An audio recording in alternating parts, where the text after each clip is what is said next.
विलेजिंग CEO.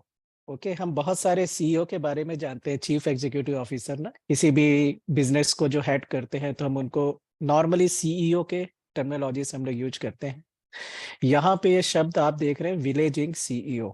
तो what is this विलेजिंग CEO? तो आज इसी टॉपिक पे ये वर्कशॉप जो है आपके लिए है। और ये वर्कशॉप स्पेशली जो कॉलेज स्टूडेंट्स हैं, यूनिवर्सिटी में जो स्टूडेंट्स पढ़ रहे हैं उनके लिए है। और मेजर जो थीम है इस वर्कशॉप का, entrepreneurship and career opportunities in agro and rural sector. हम लोग बहुत सारा करियर अपॉर्चुनिटीज के बारे में सोचते हैं, लाइवलीहुड ऑप्शन के बारे में सोचते हैं विशेषकर जब हम कॉलेज में होते हैं, कॉलेज पास आउट कर रहे होते हैं, राइट। तो नॉर्मली जो ऑप्शंस अवेलेबल होते हैं, जो करियर अपॉर्चुनिटीज अवेलेबल होती हैं, तो शायद ही कभी आपने किसी को कहते सुना होगा या आपको एनकरेज करते हुए सुना होगा या आपको कोई एक ऑप्शन ये मिला होगा कि आपका एक करियर ऑप्शन जो है, एक एंटरप्रेन्योरशिप ऑप्शन, लाइवलीहुड ऑप्शन जो है एग्रीकल्चर, फार्मिंग या रूरल सेक्टर में हो सकता है। नॉर्मली एग्रीकल्चर या रूरल सेक्टर की जब भी बात होती है तो उसमें एक ही बात आगे आती है कि जो एग्रीकल्चर, बीएससी एग्रीकल्चर कर रहा है, मतलब जो एग्रीकल्चर सब्जेक्ट पढ़ रहा है, सिर्फ या तो उसके लिए वो सेक्टर है या जो किसान गांव में है उसके लिए सेक्टर है। तो दोस्तों, आज की ये वर्कशॉप जो है थोड़ा अलग हटके है। और इस वर्कशॉप में आपके पास क्या क्या करियर अपॉर्चुनिटीज हैं एग्रीकल्चर और रूरल सेक्टर में, वो मैं आपके साथ शेयर करूंगा। So we are moving ahead. आगे बढ़ने से पहले एक बार मैं आपसे और कंफर्मेशन चाहूंगा। चैट बॉक्स में मैंने अभी स्लाइड मूव किया है। ओके ये स्लाइड आपको सेकंड स्लाइड दिख रही है जिसमें कृषि Gurukulam working in following domains ये लिखा हुआ है। अगर आपको दिख रहा है तो यस कर दीजिए चैट बॉक्स में से। कई बार वो टेक्निकल ग्लिच से क्लियर नहीं हो पाता है। सिंपली राइट टैग यस इस चैट बॉक्स में, कोई भी लिख दीजिए आप में से तो मुझे आइडिया लग जाएगा।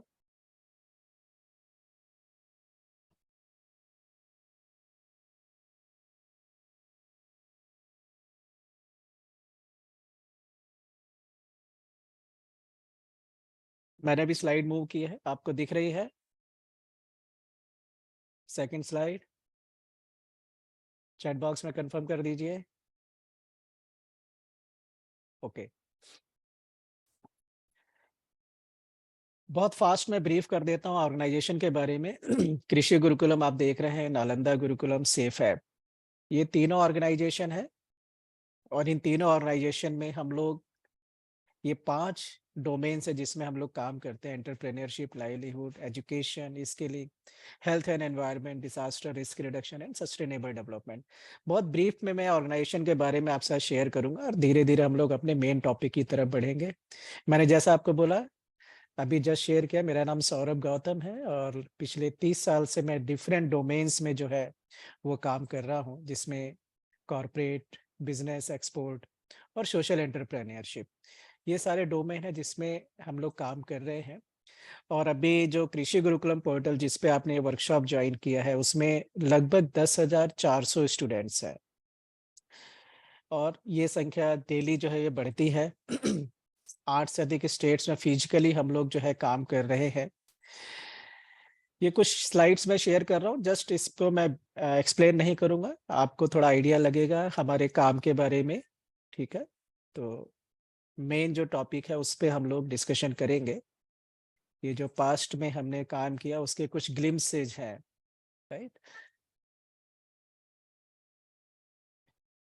अब सबसे पहला जो मेजर टॉपिक है कि एज ए विलेजिंग सीईओ, हम जो बात कर रहे हैं विलेज इंडस्ट्री, विलेज बिजनेस की, उसके एक सीईओ के रूप में अगर हम देखें, आप अगर अपने को विजुलाइज करते हैं तो आपके लिए स्कोप ऑफ वर्क क्या है, क्या क्या काम ऐसे होंगे जो आपको करने पड़ेंगे, ठीक है, या जिसको आप मैनेज करेंगे। सो अपना जो देश है उसमें लगभग 2.5 लाख ग्राम पंचायत है। ओके, और लगभग 6.5 लाख गांव है। अभी नॉर्मली ग्राम पंचायत या गांव, जब ये शब्द हम लोग सुनते हैं तो उसमें हमको एक ऐसे जोग्राफिकल एरिया का ध्यान आता है जिसमें खेत है, खलियान है, लोग घरों में रह रहे हैं, खेती बाड़ी हो रही है ना। बट उसको हम लोग एक बिजनेस या इंडस्ट्री के रूप में हम लोग कभी भी विजुलाइज नहीं करते हैं। तो ये जो दोस्तों 6.5 लाख गांव हैं, तो 14 करोड़ किसान और लगभग 70 करोड़ की पॉपुलेशन जो है इन गांवों में रहती है। एग्रीकल्चर सेक्टर जो है 18% के आसपास उसका जीडीपी में शेयर है, और इसमें बहुत ज्यादा ग्रोथ का पोटेंशियल है अगर इसको प्रॉपर तरीके से एक बिजनेस सेंस में इस चीज को आगे किया जाए।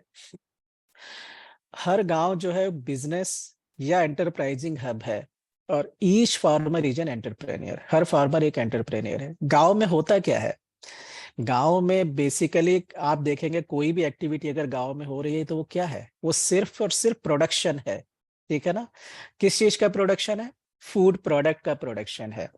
और हम जानते हैं कि किसी भी एंटिटी में या किसी भी जगह पे अगर कुछ प्रोडक्शन हो रहा है, ठीक है, तो उस जगह को क्या बोलते हैं, फैक्ट्री या इंडस्ट्री बोलते हैं ना, बिजनेस हाउस बोलते हैं। अब जो गांव है, अगर हम बोले ये बिजनेस एंटरप्राइजिंग हब है, तो और इसमें प्रोडक्शन हो रहा है, तो इसकी प्रोडक्शन लाइन क्या है, तो जो सॉयल है, जब मैं सॉयल कह रहा हूं तो वाटर भी है, ठीक है, तो जो सॉयल है, तो सॉयल इसकी क्या है, प्रोडक्शन लाइन है। ओके। तो ये अगर इस तरीके से हम लोग जब विलेज बिजनेस को सोचना शुरू करेंगे, तो एक थोड़ा सा हमारा थॉट प्रोसेस चेंज होता है, चीजों को हम और अच्छे तरीके से विजुलाइज कर पाते हैं। अब ये जो विलेज हमने बोला, गांव क्या है, एक बिजनेस है, एंटरप्राइजिंग हब है। लेकिन ये जो बिजनेस एंटरप्राइजिंग हब है, ये इसका जो अपना एक्चुअल पोटेंशियल है, ठीक है, प्रॉफिट का या प्रोडक्शन का या इस बिजनेस की ग्रोथ का, तो वो देखेंगे कि बिलो एवरेज, मतलब एवरेज से भी नीचे। एक हम सब जानते हैं, एक जनरल परसेप्शन है कि गांव और किसान दोनों आर्थिक रूप से जो है वो ठीक नहीं है। ठीक है, उन दोनों की आर्थिक स्थिति ठीक नहीं है। सरकार की बहुत सारी योजनाओं का सपोर्ट मिलता है, जिसके कारण से विलेज इंडस्ट्री, विलेज बिजनेस और फार्मर जो है वो आगे अपने लाइफ को लेके जाते हैं। और यूथ्स जिनके पास अपने खेत हैं, खेत मतलब प्रोडक्शन लाइन, मतलब एक इंडस्ट्री, फैक्ट्री जिनके पास अपनी खुद की है, वो भी गांव को छोड़ के शहरों की तरफ भागते हैं। माँ बाप भी डिस्करेज करते हैं कि गांव में क्या रखा है, शहर में जाओ। 10, 20, 25 हजार की नौकरी करने के लिए युवा जो है वो गांव छोड़ के शहर की तरफ भागता है। तो वो इसलिए भाग रहा है कि अभी ये जो फार्मिंग है वो उसमें सिर्फ एक एस्पेक्ट, सिर्फ प्रोडक्शन, बाकी बिजनेस के सारे एस्पेक्ट जो है वो गायब है। तो कोई भी फैक्ट्री, कोई भी बिजनेस जिसमें सिर्फ प्रोडक्शन ही, जो मालिक है वो सिर्फ प्रोडक्शन पे ध्यान दिए हुए है, बाकी उसके बिजनेस की मार्केटिंग, सेल्स, फाइनेंस, लॉजिस्टिक, किसी चीज पे उसका ध्यान नहीं है, तो घाटे में जाएगी ना फैक्ट्री। वही चीज जो हो रही है वो गांव, खेत, किसान के साथ में हो रही है। तो ये जो फैक्ट्री हम बोल रहे हैं, जो विलेज है, ये बिलो एवरेज पोटेंशियल अभी काम कर रहा है, और इसमें unforeseen and untapped growth potential है। जैसा अभी थोड़ी देर पहले मैंने बोला, कोई भी व्यक्ति अगर इस तरफ आगे बढ़ना चाहता है, as a career opportunity, as a entrepreneurship opportunity, ठीक है, तो इसमें unforeseen and untapped growth potential है। आप गूगल पे अगर सर्च करेंगे तो बहुत सारी आपको सक्सेस स्टोरीज मिलेंगी जो कि एग्री बिजनेस के आसपास हैं। लोग कई 100 करोड़ का बिजनेस भी कर रहे हैं, ठीक है ना। और ये सब एंटरप्रेन्योर्स हैं, यंग एंटरप्रेन्योर्स हैं। मैं बड़ी कंपनियों की बात नहीं कर रहा जो कि फूड बिजनेस में है, मैं यंग एंटरप्रेन्योर्स की बात कर रहा हूँ। इवन अपने जो किसान है वो भी, बट उनकी संख्या 1% से ज्यादा नहीं है। वो भी एक बहुत अच्छे लेवल पे कृषि व्यवसाय या एग्रो बिजनेस या रूरल बिजनेस में है। तो क्या अंतर कहाँ पे है, अगर ये फैक्ट्री और ये बिजनेस जो है अपने पोटेंशियल से नीचे काम कर रहा है, तो उसके पीछे रीजन क्या है, कि कैपिटल्स गायब है। ओके। ये जो विलेज एंटरप्राइज है, इसको लीड करने के लिए एक सीईओ की जरूरत है। वो सीईओ जो है वो ग्रूम नहीं हो रहा है कंट्री के अंदर। ना तो यूथ उस तरफ देखता है कोई ऑप्शन, कोई अपॉर्चुनिटीज, ना ही ऐसा कोई सिस्टम है, ऐसा कोई काउंसलिंग है या ऐसा कोई वे आउट है जहां से बाकी करियर ऑप्शन के साथ साथ इस करियर ऑप्शंस के बारे में भी बताया जाए, समझाया जाए, और पूरे बिजनेस को ठीक से समझ के उसमें यूथ जो है एज ए करियर और बिजनेस या एंटरप्रेन्योरशिप अपॉर्चुनिटीज के रूप में आगे आए। तो आप में से जिसको लगता है कि अभी मैं और बहुत सारी चीजें शेयर करने वाला हूँ, तो जिसको भी लगता है कि हाँ देर इज सम अपॉर्चुनिटी, ठीक है, विलेज या रूरल बिजनेस में बहुत बड़ा अपॉर्चुनिटी है, राइट, तो वो अपने को जैसे बाकी बिजनेस के लिए आप लोग अपने को तैयार करते हैं, उसी तरीके से इस बिजनेस के लिए भी आपको अपने को तैयार करना पड़ेगा जी सीईओ। और सीईओ के पास क्या क्वालिफिकेशन होना चाहिए, क्या एक्सपीरियंस होना चाहिए, क्या स्किल सेट होना चाहिए, वो सब एकदम बाद की बातें हैं, राइट। सो दीज विलेजेस, ये जो हमारे बिजनेस हब हैं, इनको कैप्टन्स की जरूरत है to lead the village enterprise. अब ये जो कैप्टन है, हम स्कोप ऑफ वर्क की बात कर रहे हैं ना, तो ये जो विलेजिंग सीईओ है, तो उसके पास सबसे पहला काम क्या आता है? सबसे पहला काम आता है कि ये जो विलेज बिजनेस है, इसको बाकी बिजनेस की तरह ही उसको स्ट्रक्चर करना, प्रॉपर वे में फॉर्मलाइज करना, उसको मैनेज करना। जब भी किसी घाटे की फैक्ट्री में कोई भी नया मैनेजमेंट का व्यक्ति आएगा या नया लीडर आएगा, तो क्या करता है? वो पूरे सिस्टम, पूरे बिजनेस को जो है ठीक तरीके से स्ट्रक्चर करता है, फॉर्मलाइज करता है। वही काम जो है विलेजिंग सीईओ का है। मैनेजिंग एग्जिस्टिंग वेल्थ, अभी जितना प्रोडक्शन हो रहा है, जितना बिजनेस जनरेट हो रहा है, उसको मैनेज करना। मैनेज कैसे? अच्छे से, अभी मिसमैनेज्ड है तो उसको प्रॉपर मैनेज करना। क्रिएटिंग न्यू वेल्थ, नई बिजनेस अपॉर्चुनिटीज क्या हो सकती है? जैसे मैंने यहाँ पे ये फोटो में क्या खेत है, मतलब कुछ प्रोडक्शन हो रहा है फूड का, है ना। अब नई अपॉर्चुनिटीज विलेजिंग सीईओ सोच सकता है कि ओके, डेयरी एक है जिसपे गांव के बिजनेस को आगे ले जाया जा सकता है। ऐसे बहुत सारी अपॉर्चुनिटीज अभी आपसे शेयर करेंगे। Scaling up village business, scaling up का क्या मतलब है? अभी जो एग्जिस्टिंग मार्केट है, उस मार्केट को धीरे धीरे बढ़ाना, ठीक है, मार्केट शेयर बढ़ाना, और उसमें वैल्यू एडिशन देखना कि अभी अगर हम क्या नाम है, हम सपोज गेहूं हम सीधा बेच रहे हैं गांव का, तो क्या उसको आटा बना के हम बेच सकते हैं क्या? ठीक है। या एक इस गांव का या उस इंडस्ट्री का या उस विलेज का अलग से हम आउटलेट खोल सकते हैं क्या, ऑर्गेनिक फूड का, है ना। फूड प्रोसेसिंग का बहुत बड़ा पोटेंशियल है अपनी कंट्री में, जो है अभी 40-45% से भी ज्यादा जो है ये फूड वेस्टेज होता है। तो इसको प्रोसेस करना, वो एक बहुत बड़ा काम है जो एक विलेजिंग के अपने स्कोप ऑफ वर्क के दायरे में आता है। फूड प्रोसेसिंग का सीधा सा मतलब है वैल्यू एडिशन। रॉ जो प्रोडक्ट आपके पास है, उसमें फर्दर क्या वैल्यू ऐड कर सकते हैं आप, ठीक है ना। एक्सपोर्ट पोटेंशियल, अभी सिर्फ आसपास के लोकेलिटी में बेच रहे हैं, फिर शहर में बेचा, स्टेट में बेचा, कंट्री के अंदर सब जगह बेचा, फिर उसके बाद एक्सपोर्ट पोटेंशियल। और ऐसा नहीं, सीधा गांव से सीधा भी एक्सपोर्ट की तरफ आप जा सकते हैं। फार्मर और विलेज की इनकम को कई गुना बढ़ाना, ठीक है। ये सब अभी मैं जो बात कर रहा हूँ विलेजिंग सीईओ का स्कोप ऑफ वर्क। और जब ये स्कोप ऑफ वर्क की बात कर रहे हैं, तो ये स्किल सेट जो है धीरे धीरे वो डेवलप करना होता है। डायरेक्टली कंट्रीब्यूटिंग, जो जीडीपी है उसमें डायरेक्ट जो है कंट्रीब्यूशन विलेज का, जैसे विलेज की इकोनॉमी बढ़ेगी तो शेयर भी बढ़ेगा। अभी जो सब्सिडीज का बोझ है, एक्सचेकर मतलब खजाने पे, देश के खजाने पे, रूरल सेक्टर में बहुत सारा सब्सिडीज आता है, सब्सिडी की जरूरत है, बट जो एक्सेस सब्सिडी है उसको धीरे धीरे रिड्यूस करना, और वो पैसा जो बच रहा है वो डेवलपमेंट के बाकी चीजों में, बिजनेस के बाकी चीजों में इस्तेमाल हो। इनपुट कॉस्ट को कम करना, बहुत सारे फैक्टर हैं जिसमें इनपुट कॉस्ट है एग्रीकल्चर सेक्टर की, जैसे बाकी बिजनेसेस की होती है वैसे ही इसमें भी है, ठीक है ना। तो इसको कम करना, प्रोडक्टिविटी को बढ़ाना विदाउट कॉम्प्रोमाइजिंग प्रॉफिट, ठीक है। स्किल नीड्स, जो भी वर्कफोर्स गांव में है, फार्मर, बाकी लोग, उनके स्किल्स नीड्स क्या, उसके गैप को पहचानना और उसी हिसाब से उनके स्किलिंग की व्यवस्था करना। जो विमेन ग्रुप है गांव में, ठीक है, वो लोग बहुत एंटरप्राइजिंग होती हैं। आप में से बहुत सारे लोग जान रहे हैं, और मैं भी क्योंकि गांव में लगातार काम करता हूं, तो मुझे भी आइडिया है कि विमेन आर वेरी एंटरप्राइजिंग। तो उनका जो एंटरप्राइजिंग पोटेंशियल है उसको अनलीश, उसको अनटैप जो है उसको अनलीश करना, उनको स्किल बढ़ाना, और इस पूरे बिजनेस सिस्टम में उनको इन्वॉल्व करना। सीड बैंक का डेवलपमेंट, विशेषकर जो देसी बीज है अभी गायब है ऑलमोस्ट, है ना, तो उनको रिवाइव करना। सॉइल हेल्थ मैनेजमेंट एक बहुत बड़ा एरिया है जिसमें विलेजिंग सीईओ का स्कोप ऑफ वर्क आता है। फार्मर्स जो है वो जुडिशियस और बैलेंस्ड यूज ऑफ फर्टिलाइजर, अभी जो भी फर्टिलाइजर पेस्टिसाइड्स वो लोग इस्तेमाल करते हैं उसको कहते हैं अंधाधुंध इस्तेमाल करना, नॉन जुडिशियस, है ना। तो जितनी आवश्यकता उतना करना, ये एक एरिया है। एग्रो इकोलॉजिकल सिस्टम जो है उसको रिवाइव करना। इनकी टर्मिनोलॉजी में मैं डिटेल में नहीं जा रहा हूँ क्योंकि बहुत थोड़े ड्यूरेशन की ही ये वर्कशॉप है। ठीक है ना। तो इस इकोलॉजिकल सिस्टम को रिवाइव करना, water soil and air pollution को कम करना, ठीक है।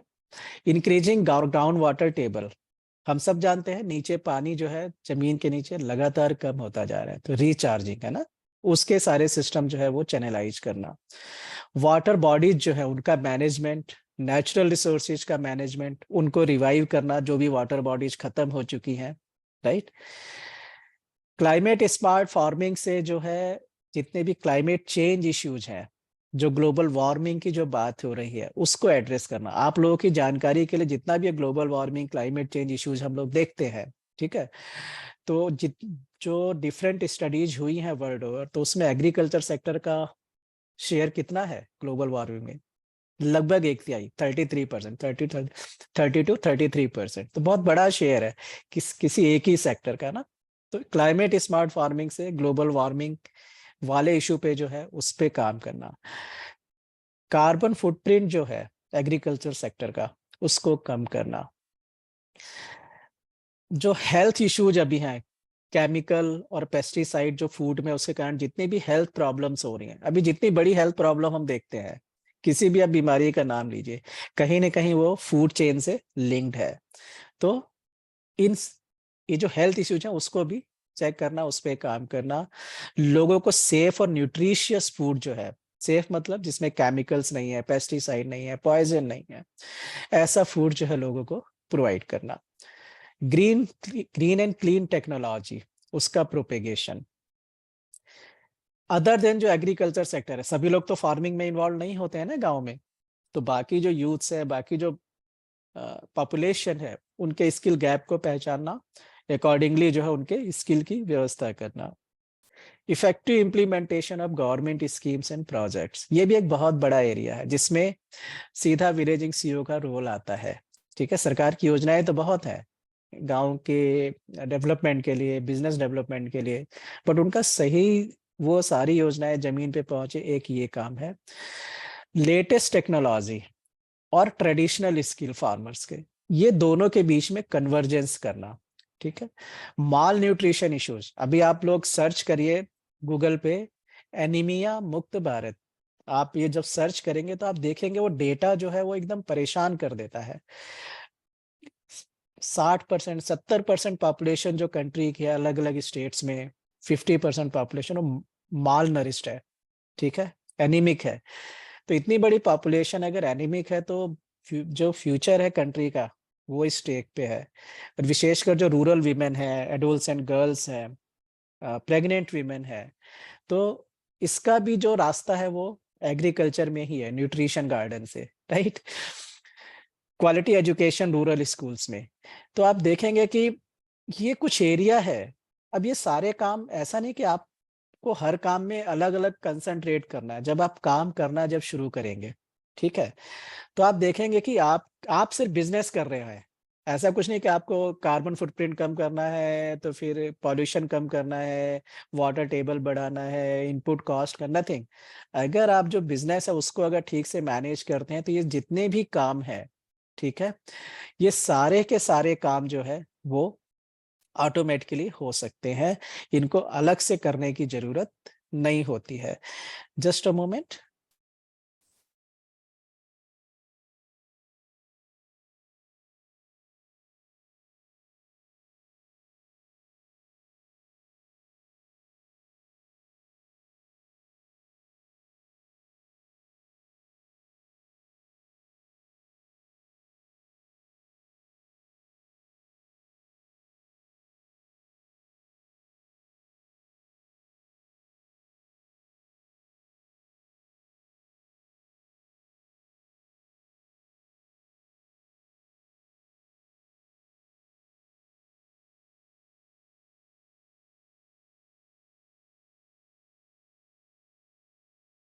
जी, अब हम बात करेंगे, अभी तक हमने बात किया स्कोप ऑफ वर्क एक विलेजिंग सीईओ के लिए, एक बिजनेस लीडर के लिए क्या क्या scope of work rural business में, वो हमने बात की। अभी हम बात करेंगे अपॉर्चुनिटीज की। नॉर्मली जब भी विलेज या फार्मिंग या एग्रीकल्चर या रूरल अपॉर्चुनिटीज बिजनेस की बातचीत, जब रूरल बिजनेस की जब भी बातचीत आती है, ठीक है, गांव में किसी भी लाइवलीहुड काम की बात आती है, तो सबके दिमाग में एक चीज ही ध्यान आती है। वो चीज क्या है? फार्मिंग करना है, मतलब कोई ना कोई फूड कमोडिटी को उगाना है, चाहे प्याज उगाना है, टमाटर उगाना है, गेहूं, गन्ना, मुर्गी पालन करना है, फिश का है, गौशाला है, दूध का काम करना है ना। ये सारी चीजें ही गांव के बिजनेस को लेके ध्यान में आती हैं। आप लोगों की जानकारी के लिए, एग्रीकल्चर सेक्टर शायद मेरे ख्याल से अकेला ऐसा सेक्टर है, ठीक है, एग्रीकल्चर सेक्टर में एग्री बिजनेस सेक्टर, जिसमें कॉमन सेंस से लेके, कॉमन सेंस क्या है, how to grow safe food, या कैसे जो है कम से कम केमिकल्स फार्मिंग में यूज करना, एक कॉमन नॉलेज है। बहुत इसके लिए बहुत साइंटिफिक या बहुत रॉकेट साइंस नहीं लगता है, ठीक है, बहुत नॉर्मल स्किल सेट की ही जरूरत होती है। और स्पेस टेक्नोलॉजी तक इतना बड़ा एरिया है जिसका एग्रीकल्चर सेक्टर में कहीं ना कहीं एप्लीकेशन है। आप किसी भी सब्जेक्ट में पढ़ाई कर रहे हैं, arts, commerce, science, technology, engineering, medicine, किसी में भी कर रहा हो, इवन अगर आप आर्टिस्ट हैं, अच्छा आर्ट बनाते हैं, ड्राइंग अच्छी करते हैं, तो वो भी स्किल सेट का जो है आप इस्तेमाल एग्रीकल्चर सेक्टर में कर सकते हैं। कैसे होगा? उसके लिए अलग अलग रास्ते, अलग अलग तरीके हैं। आर्टिफिशियल इंटेलिजेंस आज हम लोग बहुत बात करते हैं, वर्चुअल रियलिटी की बात करते हैं, 5G टेक्नोलॉजी की बात करते हैं ना, सॉफ्टवेयर की बात करते हैं, आईटी की बात करते हैं, बहुत सारी बातें हम लोग करते हैं। ये सबका एप्लीकेशन जो है आज एग्रीकल्चर सेक्टर में, ड्रोन लेटेस्ट टेक्नोलॉजी है, बहुत बड़े पैमाने पे इसका एग्रीकल्चर सेक्टर में इस्तेमाल हो रहा है। सैटेलाइट्स की जब हम बात करते हैं, स्पेस साइंस की जब हम बात करते हैं, तो आपने देख सुना होगा कि बहुत सारी सैटेलाइट अभी ऐसी हैं जिनका इस्तेमाल किस में होता है? वेदर प्रेडिक्शन में। इवन और भी बहुत सारे इस्तेमाल जो है सैटेलाइट्स के एग्रीकल्चर सेक्टर में हो रहे हैं। तो ऐसा कोई भी एरिया ऐसा नहीं है जिसका इस्तेमाल आप एग्रीकल्चर सेक्टर में नहीं कर सकते। थिंग इज, अभी जैसे फॉर एग्जांपल मान लिया आप सॉफ्टवेयर इंजीनियर है, आप बहुत अच्छा सॉफ्टवेयर बनाते हैं, ठीक है। अभी जब आप सॉफ्टवेयर, मतलब आप उसमें एक्सपर्ट है सॉफ्टवेयर के, या आपने सॉफ्टवेयर में आपने अपनी पढ़ाई पूरी की है, ठीक है।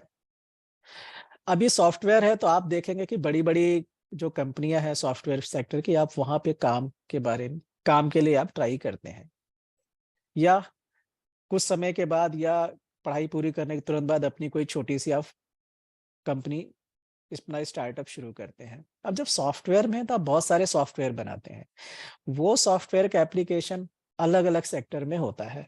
उसी में से एक सेक्टर क्या है? एग्रीकल्चर।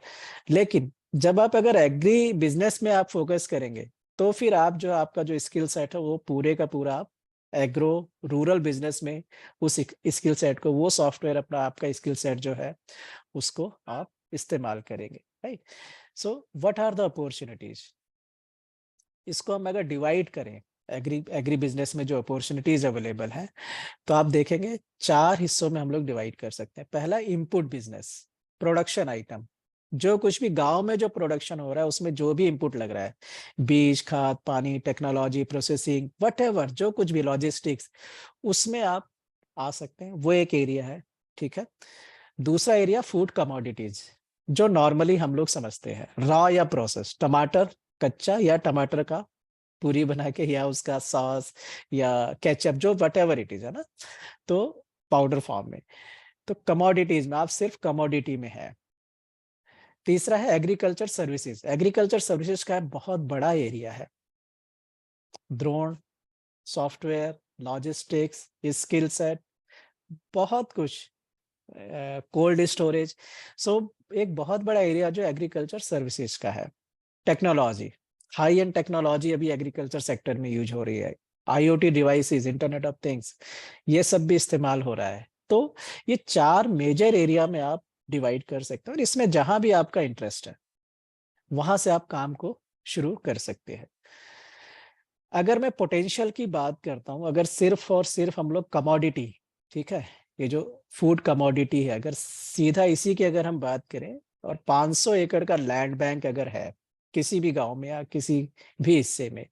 तो एट प्रेजेंट जो 500 एकड़ से जो फार्मर का जो रेवेन्यू शेयर कहेंगे या बिजनेस शेयर कहेंगे, या जो एनुअल रेवेन्यू का जो पोटेंशियल है वो कितना है, 1.25 करोड़, लगभग 25 15 20 25 हजार रुपए। ये एक एवरेज जो है, डिफरेंट स्टडीज कहती हैं कि फार्मर 1 एकड़ से अर्न करता है। एक्चुअल में इसका पोटेंशियल कहां तक जा सकता है, 5 लाख रुपए पर एकड़ तक जा सकता है, मीन्स 25 करोड़, और इसको 10 लाख पर एकड़ तक भी ले जा सकते हैं, मीन्स 50 करोड़, एवरेज 37.50 करोड़। तो आप देख सकते हैं 1.25 करोड़ से 25 करोड़, राइट, 20 टाइम्स। अभी बात होती है फार्मर्स की इनकम डबल करने का ना, बट उसका एक्चुअल पोटेंशियल बहुत बड़ा है। अब ये जो फिगर आपके सामने, ऐसा नहीं कि ये थ्योरेटिकल फिगर्स है, अपने ही देश में छोटे छोटे किसान भी ऐसे हैं जो एग्रीकल्चर को प्रॉपर बिजनेस, मतलब पूरा बिजनेस साइकिल मैनेज कर रहे हैं। तो वो लोग जो है 1 एकड़ 2 एकड़ 3 एकड़ के भी जो छोटे किसान हैं, उनका जो अभी जो रेवेन्यू मॉडल है ईयरली, 1 साल का, 1 या 2 एकड़ 3 एकड़ के से, तो पर एकड़ 5 से 10 लाख रुपए का रेवेन्यू मॉडल लोगों ने क्रिएट किया है। तो ऐसा नहीं कि ये आउट ऑफ वे जाके कहीं से भी कोई भी फिगर आपके सामने प्रेजेंट की जा रही है। तो इतने बड़े पोटेंशियल पे अगर आप सोचना शुरू करें, काम करना शुरू करें, तो एक बहुत बड़ी अपॉर्चुनिटी जो है आप देखेंगे। 250 एकड़ का अगर लैंड बैंक हम देखते हैं, छोटा अगर गांव है, तो इसमें भी कितना पोटेंशियल है, 12.5 करोड़ से लेके 25 करोड़ रुपए का बिजनेस पोटेंशियल है, जो अभी 1 करोड़ से भी नीचे है। तो एक बहुत बड़ा बिजनेस पोटेंशियल जो है वो खड़ा हुआ है।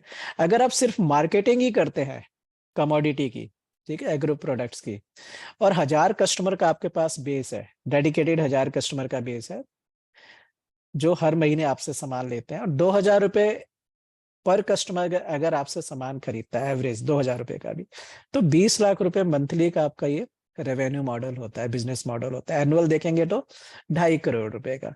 किसी भी नौकरी में इतना नहीं मिलेगा आपको शुरुआत में ना, बहुत बहुत ग्रो जब कर जाएंगे, बहुत हाई लेवल के पोजीशन पे आप जाएंगे, तब शायद 20 लाख रुपए महीना आपको मिलना शुरू होगा। ओके, सो बहुत बड़ा पोटेंशियल दोस्तों है, इस तरफ आपको सोचना चाहिए। कुछ अभी मैं प्रोडक्ट सर्विसेज स्पेसिफिक कुछ स्लाइड्स आपको शो करता हूँ, तो उससे आपको आइडिया लगेगा कि क्या क्या कर किया जा सकता है अपॉर्चुनिटीज के लिए ना, अगर ये रेवेन्यू अपने को अर्न करना है, राइट। तो जब मशरूम, ऑयस्टर मशरूम, ये बहुत कम लागत पे आप घर में भी इसको शुरू कर सकते हैं ना। बटन मशरूम, इसमें थोड़ा सा ज्यादा लागत की जरूरत होती है, नॉर्मली ये बटन मशरूम ही हम शहरों में देखते हैं। मशरूम को प्रोसेस करके, अभी जैसे ऑयस्टर मशरूम में हो सकता है 150-200 रुपए किलो मिलेगा आपको, बट अगर उसका पाउडर फॉर्म में आप कन्वर्ट कर लेते हैं तो उसकी कीमत 1200 1500 1700 रुपए किलो भी जाती है, इससे भी ज्यादा शायद जाती होगी। सो मशरूम प्रोसेसिंग, पर्माकल्चर एक एरिया है, हाइड्रोपोनिक्स, ये मैं फास्ट आपको बस पढ़ के बता रहा हूँ कि क्या क्या अपॉर्चुनिटीज है। Aquaculture, aquaponics, animal nutrition, animal, ठीक है, उनका न्यूट्रिशन लेवल कैसे बढ़ेगा, वो एक बहुत बड़ा बिजनेस एरिया है। गार्डन डिजाइनिंग, ये शहरों से रिलेटेड जो है बिजनेस एरिया। अब यहाँ पे गार्डन मतलब किचन गार्डन से रिलेशन है। फ्लावर बिजनेस, उनकी खेती और उनका व्यवसाय। कंपोस्टिंग, बहुत बड़े पैमाने पे पूरी दुनिया में कंपोस्टिंग की डिमांड है, ठीक है, डिमांड सप्लाई में बहुत बड़ा गैप है। गोट फार्मिंग, बकरी पालन। सब्जियों की खेती, अब यहाँ पे सब्जियों की खेती, सब्जियां तो होती ही हैं, यहाँ पे है केमिकल एंड पेस्टिसाइड फ्री सब्जियां जो है, वेजिटेबल्स, उनकी बहुत डिमांड है बट अवेलेबल नहीं है। 2 एकड़ अगर खेत है तो उसमें 50,000 रुपये मंथली का एक बिजनेस मॉडल ऑलरेडी अपनी कंट्री में फार्मर्स के पास है। बहुत सारे लोग, इवन साइंटिस्ट ने भी डेवलप किया है। 2 एकड़ फार्मलैंड से 50,000 रुपये महीने की आपकी सस्टेनेबल इनकम जो है गाँव में रहते हुए हो सकती है। 50,000 रुपये की नौकरी शहर में नहीं मिलेगी जल्दी, ठीक है। पंचगव्य उत्पाद, जो गाय है, गाय का गोबर, गौमूत्र, दूध, ये सब जो चीजें हैं, उनसे पंचगव्य के उत्पाद 100 से अधिक उत्पाद अभी जो है बनते हैं। और देसी गाय का जो गौमूत्र है, उसका तो कैंसर जैसी बीमारी में भी उसका इलाज जो है हो रहा है, बहुत सारे पेटेंट डेवलप हुए हैं। दूध से भी महंगा जो है देसी गाय का गौमूत्र बिकता है, आप में से बहुत सारे लोगों को पता होगा, ठीक है। सो पंचगव्य का बहुत बड़ा ये बिजनेस अपॉर्चुनिटीज जो है खड़ा हुआ है। मसालों का खेती व्यवसाय जो है उस पे जा सकते हैं। ड्रोन एंटरप्रेन्योरशिप, ड्रोन पायलट बन सकते हैं। फूड प्रोसेसिंग, जैसा मैंने पहले भी बोला, बहुत बड़ा एरिया है। गवर्नमेंट स्कीम, जितनी गवर्नमेंट स्कीम है कृषि उद्यमियों के लिए, उनको उस तरफ आप फोकस कर सकते हैं, ठीक है। अपने लिए, खुद के लिए भी, और दूसरे लोगों को इस स्कीम का लाभ देने के लिए भी, तो वो भी आपका करियर अपॉर्चुनिटी हो सकता है। एग्रो फॉरेस्ट्री, मेडिसिनल जो प्लांट्स है उनकी खेती और बिजनेस। एक्सपोर्ट एग्रो कमोडिटी का, इसमें रॉ और प्रोसेस दोनों प्रकार के। ऑर्नामेंटल फिश, नॉर्मल फिश के अलावा ऑर्नामेंटल फिश भी एक बहुत बड़ा एरिया है। Poly house cultivation, right, precision farming, animal feed business, जो पशु का चारा होता है। सेफ्रॉन, केसर की खेती, मैं कुछ एग्जांपल दे रहा हूँ ये ना, कुछ स्पेशलाइज चीजों का। फ्रूट प्रोडक्शन, उसका बिजनेस। हाँ, एग्रो फार्म प्लानिंग, ये भी एक बहुत बड़ा एरिया जो है उभर के सामने आया है, ठीक है। आप में जो प्लानर्स हैं वो सब लोग इस फील्ड में आ सकते हैं। FPO management, farmer producer organization, देश में सरकार अभी 10,000 एफपीओ जो है बना रही है, तो इनका भी मैनेजमेंट जो है एक एरिया है जो कि एज ए करियर अपॉर्चुनिटी निकल के आया है। कोऑपरेटिव्स एंड एग्रो बिजनेस, ये एक एरिया जो है बहुत तेजी से भी आगे बढ़ रहा है। एमएसएमई सपोर्ट फॉर एग्रीप्रेन्योर्स, एमएसएमई जो है माइक्रो स्मॉल मीडियम एंटरप्राइजेज का जो डिपार्टमेंट है, उसकी बहुत सारी स्कीम है कृषि उद्यमियों के लिए। आप अपने लिए भी लेके और बाकी जो कृषि उद्यमी उनके लिए भी इन स्कीम को कैसे वो लोग ले सकते हैं, उसमें कंसल्टेंसी की तरफ आप जा सकते हैं। एग्रीकल्चर स्टार्टअप्स, छोटी टेक्नोलॉजी से लेकर और बड़ी टेक्नोलॉजी तक अपना स्टार्टअप आप खड़ा कर सकते हैं। कुछ भी इनोवेटिव आइडिया अगर आपके पास है ना। फाइनेंशियल मैनेजमेंट जो एग्री बिजनेस का, ये एक बहुत बड़ा एरिया है। प्रोजेक्ट रिपोर्ट प्रिपरेशन, इसकी जरूरत होती है लोगों को। हाँ, वाटर बॉडीज मैनेजमेंट, पहले भी मैंने आपको बताया। ड्राउट मैनेजमेंट, और ड्राउट प्रोन एरिया जो है जहाँ पे बारिश कम होती है या सिंचाई के साधन नहीं है ठीक से, तो वहां पे जो क्रॉप्स होती है वो एक एरिया है। बांस, बैम्बू कल्टीवेशन, नेट पे सिंपली सर्च करिए बैम्बू मिशन, भारत सरकार का ना, तो इसमें बहुत बड़ा फंड अभी अलोकेशन हुआ है। टिम्बर कल्टीवेशन, जो इमारती लकड़ी है, उसका एक बिजनेस है। जुडिशियस इरिगेशन, इरिगेशन सिस्टम जो है और विवेकपूर्ण सिंचाई, मतलब फ्लड इरिगेशन ना होके जुडिशियस इरिगेशन, ये भी एक एरिया है करियर अपॉर्चुनिटी का। हॉर्टिकल्चर बिजनेस, बागवानी। Nursery business, milk processing, dairy तो है, सीधा मिल्क और मिल्क को प्रोसेस करके। शुगर केन, अभी सीधा जो गन्ना है उसको चीनी मिल के लिए नहीं देना है, उसको प्रोसेस करके बहुत सारे प्रोडक्ट्स जो है इसमें बनते हैं।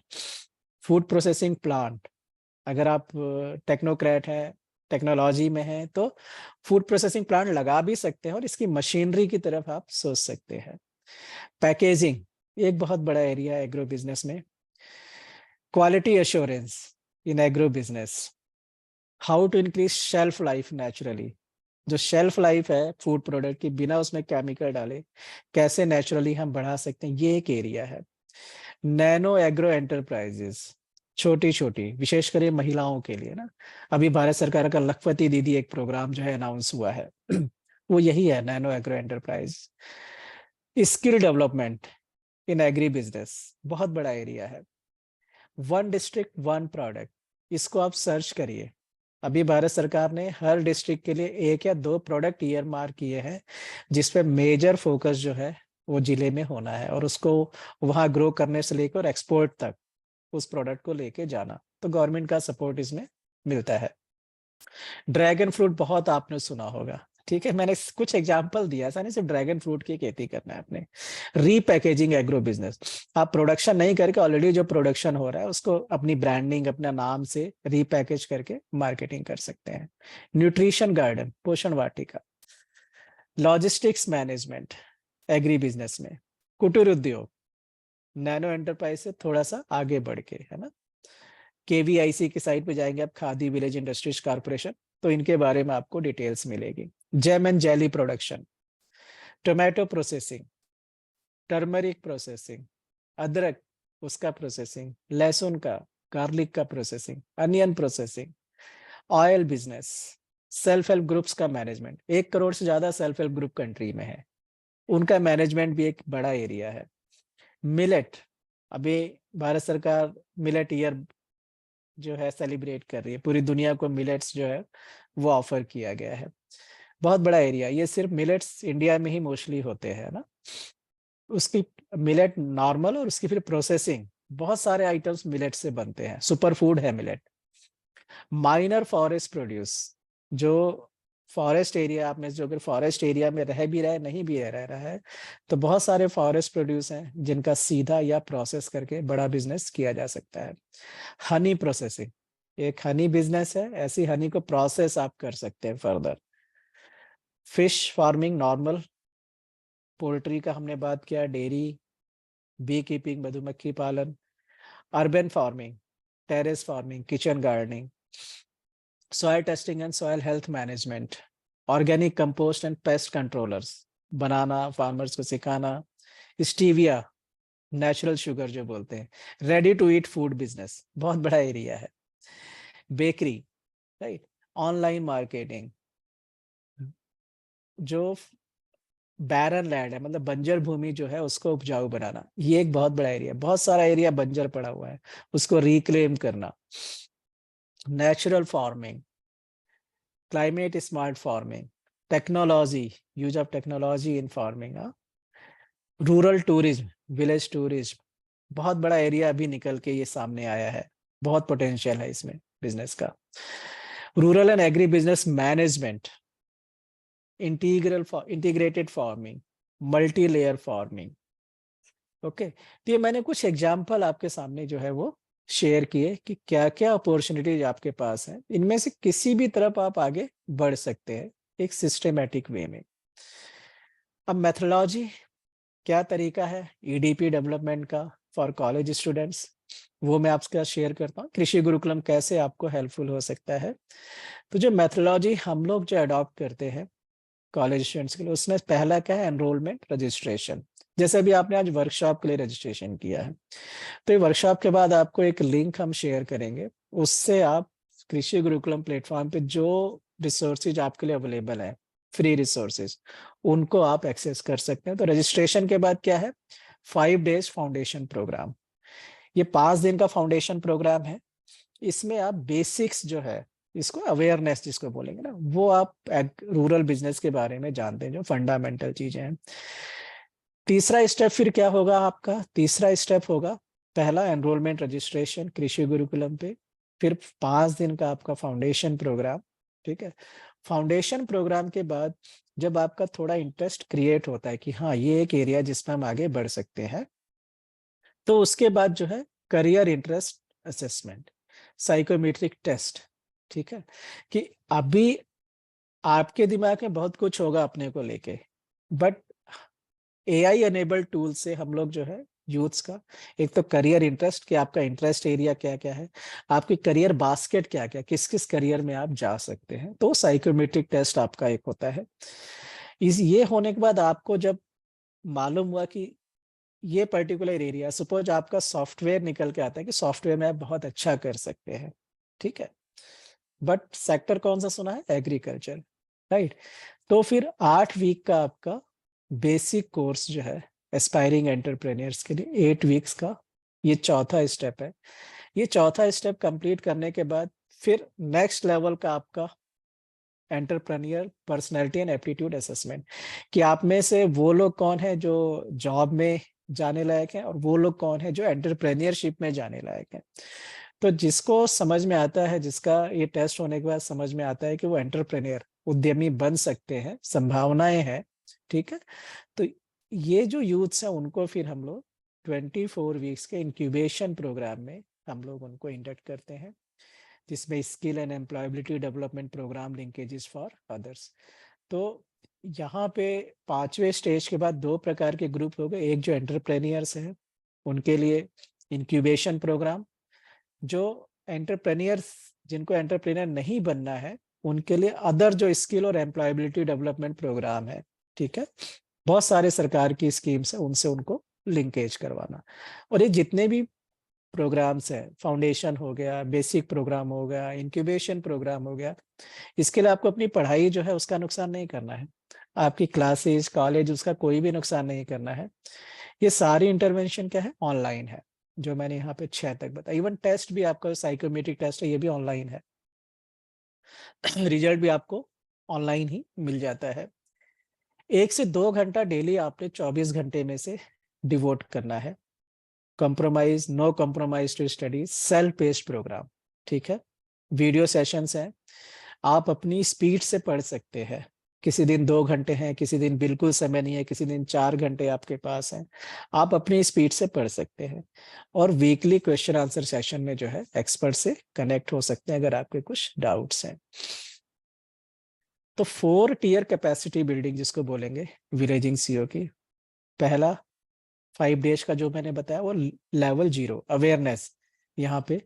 दूसरा स्किल, 8 सप्ताह का 8 वीक्स बेसिक प्रोग्राम। फिर लेवल 2 बिजनेस का स्टार्ट, तो आपका इंक्यूबेशन, ठीक है। और फिर level 3 scaling, mentoring and basic consult, need based consultancy.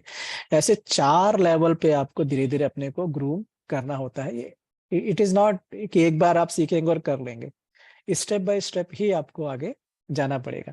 So the by the time आप 3 साल अपनी पढ़ाई खत्म करते हैं कॉलेज, या 4 साल की पढ़ाई खत्म करते हैं, और आप फर्स्ट ईयर से अगर अपने एंटरप्राइज के बारे में सीखना, उसको डेवलप करना, उस पर काम करना शुरू करते हैं, तो आप देखेंगे कि 4 साल बाद जब आप कॉलेज से निकलेंगे उस समय आपका बिजनेस एंटरप्राइज भी जो है वो खड़ा आपको मिलेगा। तो किसी और ऑफिस में जाके बैठने की बजाय आप सीधा आप अपने ऑफिस में जाके अपने बिजनेस की कुर्सी पे जो है आप सीईओ की कुर्सी पे जाके बैठेंगे। तो एक step by step proper way में ही आपको आगे जाना है। तो यहाँ पे ये वर्कशॉप में जो है खत्म कर रहा हूँ। आपके कुछ प्रश्न है तो आप पूछ सकते हैं। हाथ खड़ा करेंगे, एक साथ नहीं पूछेंगे, और अपने को अनम्यूट भी कर सकते हैं आप अभी।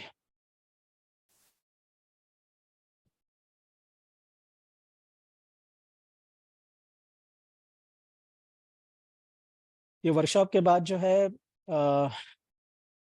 मैं सर को जो है लिंक भी जो है आगे के आपके प्रोसेसिंग का वो मैं भेज दूंगा। आपकी आवाज क्लियर नहीं आ रही है।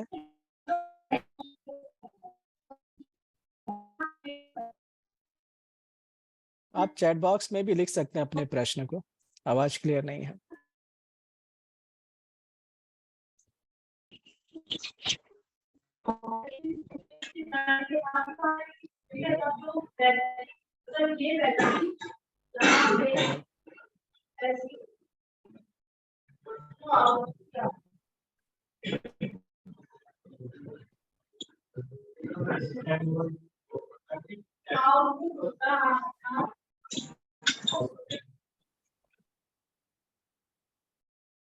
आप लोग चैट बॉक्स में ही लिखिए, आवाज क्लियर नहीं आ रही है तो सर मैंने रजिस्ट्रेशन नहीं किया है, कैसे करें।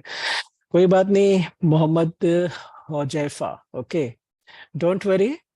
और सर को जो है मैं ये भेज दूंगा लिंक, है ना। तो आप लोगों के लिए एक अलग से सेक्शन हम लोग अभी क्रिएट कर देंगे। आपसे पहले ललित कौशिक जी ने भी लिखा। एक्चुअली जो लाइव वर्कशॉप है तो उसका एक लिमिट रहता है 300 कैंडिडेट्स के लिए ना। तो जो पहले रजिस्ट्रेशन करवा लेते हैं तो बाद में नहीं हो पाता है। बट ये वर्कशॉप हमने फेसबुक ग्रुप में भी लाइव किया था, और इसका वीडियो भी आपको मिल जाएगा, डोंट वरी। आगे का जो रजिस्ट्रेशन आपको इस प्रोग्राम में करना है वो आपको सर के थ्रू मिल जाएगा, राइट। बिल्कुल बिल्कुल, बिल्कुल भेज देंगे।